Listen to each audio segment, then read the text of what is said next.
Trabalhando com famílias e casais por mais de uma década e oferecendo uma forma mais simples, mas mais ampla de olhar a vida, o mundo e as relações, eu divido com vocês essa experiência aqui no programa Nova Perspectiva.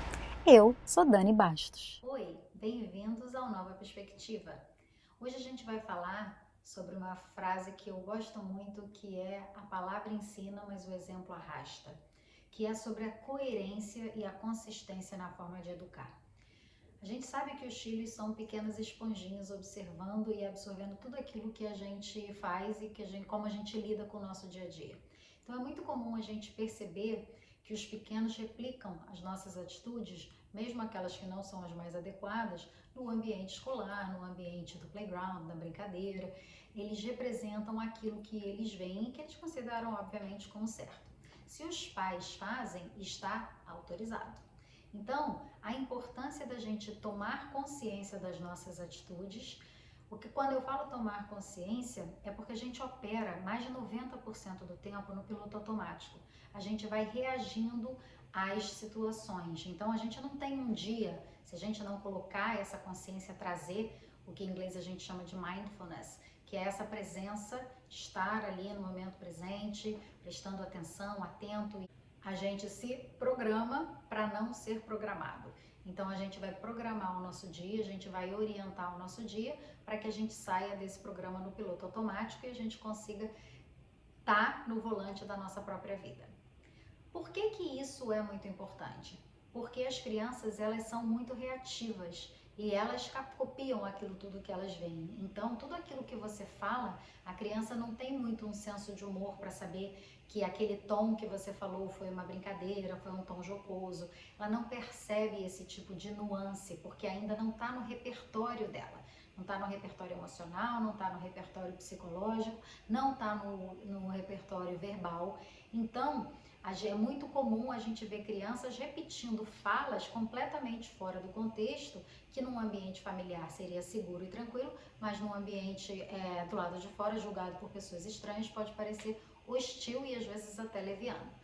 Então, é muito importante que a gente cuide dos nossos atos, que a gente cuide da forma como a gente se relaciona com as pessoas, o que a gente fala, como a gente fala. É muito importante que a gente evite perto da criança, na vida, mas principalmente perto da criança, qualquer tipo de maledicência, qualquer tipo de julgamento em relação aos outros, porque isso vai sair do âmbito da sua casa e vai transbordar no comportamento do seu filho, quer você queira ou não. Um ambiente educativo é igual um líquido amniótico para um bebê. Ele é o ambiente que ele está, é como o ar da gente, né? A gente não percebe, a gente não vê, mas a gente respira e sem ele a gente não vive. Isso é educação para criança. Criar, até bicho cria. Nós temos o diferencial de usarmos a inteligência, o raciocínio e esses recursos, essas ferramentas emocionais para alfabetizar os nossos filhos, para lidar com a vida. A alfabetização emocional é ensinar a eles o beabá daquilo que eles sentem, porque eles vão lidar com as suas emoções e as suas reações para o resto da vida. Mas a gente tem que saber que emoções, elas podem ser trazidas para o consciente e não necessariamente levadas para as ações. Então, nós temos sim a capacidade de nos controlarmos, mesmo estando altamente alterados e reativos a uma determinada situação, trazendo com esforço, obviamente com treino, com prática, trazendo todas as nossas emoções à luz da nossa consciência e perceber, eu estou muito frustrado, não é hora de agir agora. Eu estou muito chateado, muito magoado, não é hora de eu tomar uma iniciativa ou romper alguma coisa ou agir nessa emoção. Fora da ordem, tudo é desordem. Se você não está no controle naquele momento, nada que venha após o seu descontrole vai ser bom. Começou errado, pode ter certeza que vai terminar errado. Em relação às emoções, não tem muito uma forma de voltar no meio do caminho. Então, é retomar o seu centro, porque aquilo que você gera, você é o catalisador daquilo. Você começou um movimento. Se esse movimento sair errado, ele vai chegar errado, o resultado dele vai dar ruim. Então é muito importante que a gente, tendo essa consciência e cada vez mais recursos emocionais e psicológicos, a gente consiga viver de uma forma mais coerente. Pensamentos geram emoções, emoções geram atitudes, atitudes geram resultados. Então é muito importante que a gente tenha essa consciência e que a gente perceba, né, o que a gente está demonstrando para os filhos. Eu percebo hoje crianças tendo uma autocrítica muito grande em relação aos próprios corpos, por verem as mães criticando os próprios corpos. As mães olhando e dizendo que tinha que perder peso, que tá gorda, que depois do filho o corpo ficou assim ou assado.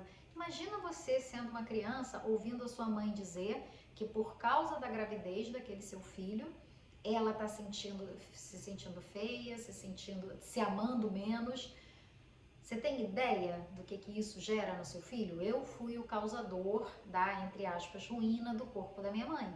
Eu fui o causador de ter lesado o corpo da minha mãe. Minha mãe se sentia bem com ela mesma, se amava, e hoje ela não se sente bem. O que acarretou essa mudança na forma que minha mãe se sente em relação a ela? A minha chegada. Não quer dizer que é certo ou errado, não quer dizer que toda mulher tem que ter filho, não tem nada a ver com isso. Na vida tem um espaço para mamãe real. A gestação, ele é um período temporário, depois as coisas se ajeitam, se reajeitam, né? Porque vem um novo normal aí e o fruto disso é muito bacana.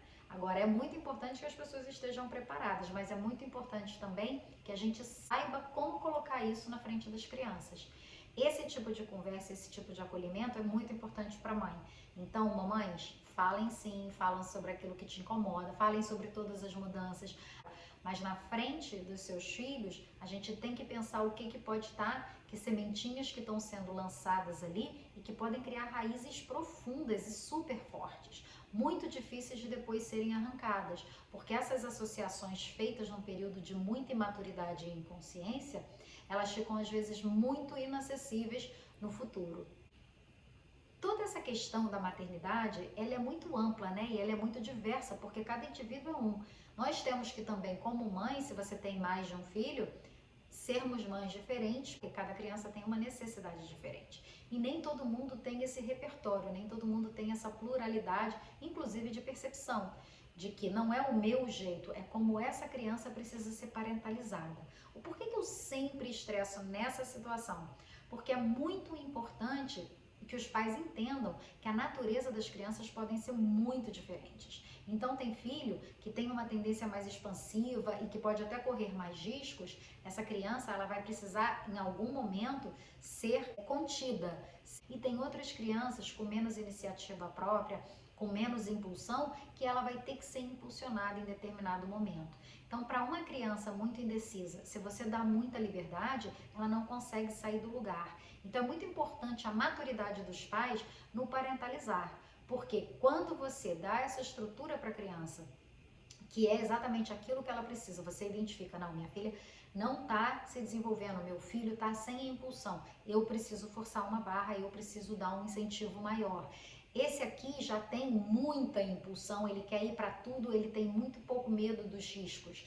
A gente precisa contê-lo e mostrar para eles as consequências de atos tão imaturos e de repente inconsequentes. Então é muito importante nos pais, né, nessa maturidade dos pais, eles observarem o que é que cada filho precisa.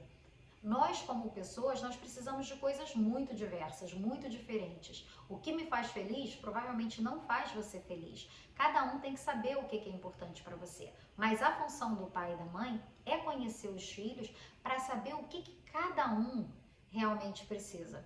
Por quê? Porque somos diferentes. Nossa assinatura da alma é muito diferente. Aquilo que faz o meu olho brilhar não é o que faz o seu olho brilhar.